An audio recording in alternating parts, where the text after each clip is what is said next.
In this episode, I'll be making a few more trapped passage tiles to add to the dungeon.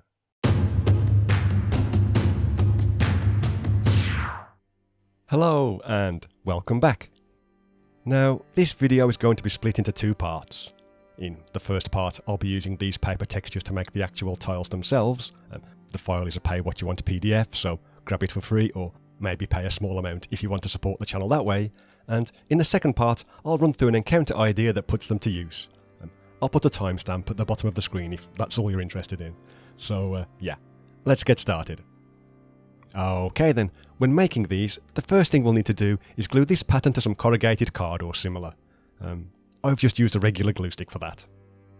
Next, we'll take some of the wall texture that's the same size as our piece of cardboard, and that needs to be glued to the back, like I've done here. Then, when we cut that out, we should end up with a wall section that's covered on both sides, like you can see with this piece.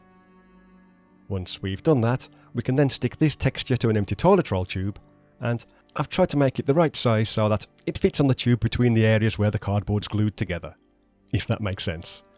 And we'll cut that out as well. Next up are these two textures, which we'll glue to corrugated card again, and we'll also cut those out. There you go. Okay, now we'll start the process of gluing all of these together. And when gluing the semicircular top part into place, you will need to make sure that you've got the toilet roll piece facing the right way.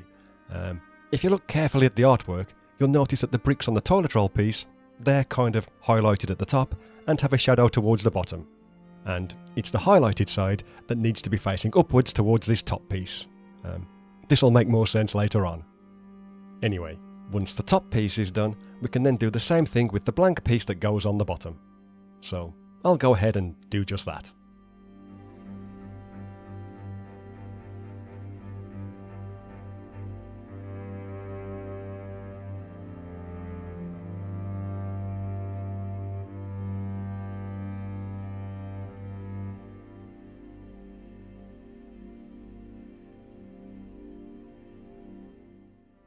And when we've done that, here's how it should look.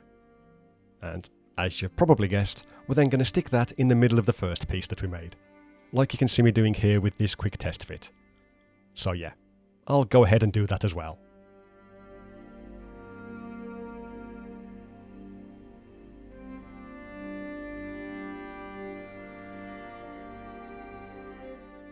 So there you go, this is what we're aiming for, and hopefully you can see what I meant a bit earlier when, I was talking about getting the bricks facing the right way up.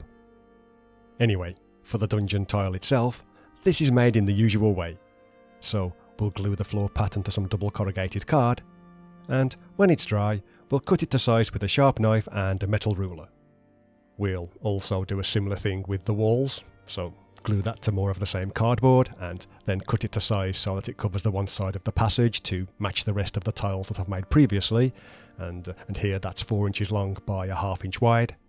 However, for the opposite side, we'll need to take into account the thickness of the piece that we just made. So, rather than it being a ½ inch wide, we'll actually need to measure the thickness of this piece here and subtract that from the width of the wall section that we're about to add. And in my example, this piece is around 1/8 of an inch wide, so that means my own wall section needs to be a ½ inch minus 1/8 of an inch, but you'll need to adjust yours accordingly. Then, it's just a matter of gluing these into place in the usual fashion.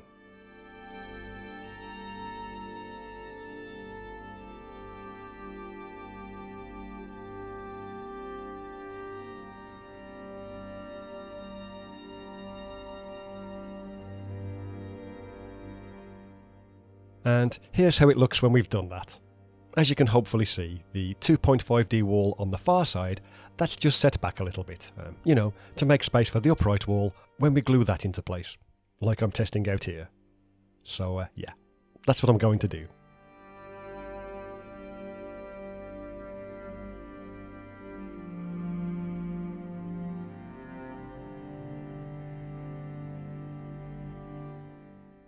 Okay, here's what we've got now that that's done. That's the main part of the trap finished. All that's left to do now is to add the spinning blades. Right then, to make these, we'll just need to glue the blade textures to some thick card, mine is around 1 millimeter thick, and then cut them to size with a pair of scissors. However, as well as these blades, I've also provided an axe-like version as well, which can also be glued to thick card and cut to size, like so. And in this example, I'm actually going to use this one, so I can get rid of the rest. Okay, all we'll need to do then is decide where we want to glue the blade, or blades if you're using more than one, as there are 3 slots in the wall, and we'll need to stick the blade on top of one of these, so that it looks like it's swinging out from one of them. And as you can see, in this instance I've gone with the middle slot, and positioned it at a roughly 45-degree angle to the passage itself. Then you can go ahead and make as many of these as you like, depending on how deadly you want the passage in question to be. But like I say, you can also make them with the regular blades as well, as those are a bit easier to cut out. Anyway, that's the crafting part done, so now it's time to move on to the second part of this video and quickly run through an encounter to go along with them. Okay then, the setup for this is going to be a passage with several of these traps positioned one after the other. I'm just using 2 here as it fits nicely on the screen, but you could use as many as you like. You could even have it so that there's 1 trap, then the passage turns a corner to reveal a second trap, and then the same thing again to reveal a third, especially if you have PCs with some kind of teleportation abilities, just to stop them bypassing the whole thing by teleporting to the other side. Anyway, as I say, it's a trapped passage, ideally with a door at either end. So let's say that the PCs enter from this side. The act of opening the door, that's the trigger for setting the blades in motion. However, the blades themselves don't all swing out at once, instead they appear at random. For example, this first trap here, maybe the top blade swings out first, then there's a 2-second delay before the bottom one swings out, then 1 second later it's the top one again, followed by the middle one 3 seconds after that, and then the same one again almost immediately. There really isn't any pattern to it at all.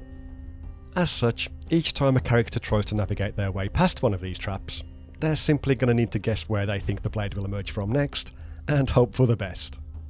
So, in game terms, we're going to allow the players to do 2 things. Firstly, they can state which area of the trap they're going to try and run, roll or dive through, so the top, the middle or the bottom. And secondly, they can also guess which area they think the blade will appear next, again nominating the top, the middle or the bottom. Then, as they're trying to dodge past, we're going to roll the dice to randomly determine which area the blade actually swings out from. And if the player guesses both correctly, then they can make an easy save or check to get by. If they only got one right, so they dove through an empty area but their prediction was wrong for where the blade was going to appear, then they will need to make a test of normal difficulty to get past. And finally, if they were unlucky and dove right through the area where the blade appeared, then that's going to require a difficult check to avoid taking any damage. Now, I've probably made that sound way more complicated than it actually is, so here's a quick example.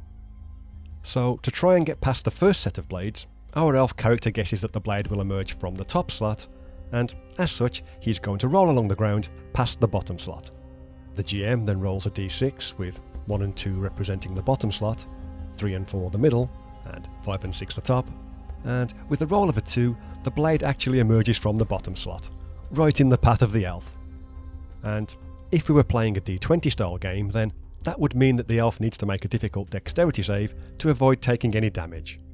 And if he fails by 5 or more, you might judge that he's also knocked back to his starting position, and has to try all over again. So, let's say that happens. He takes the damage, which should be a suitable amount for the level of the group, gets knocked back, and has to try again.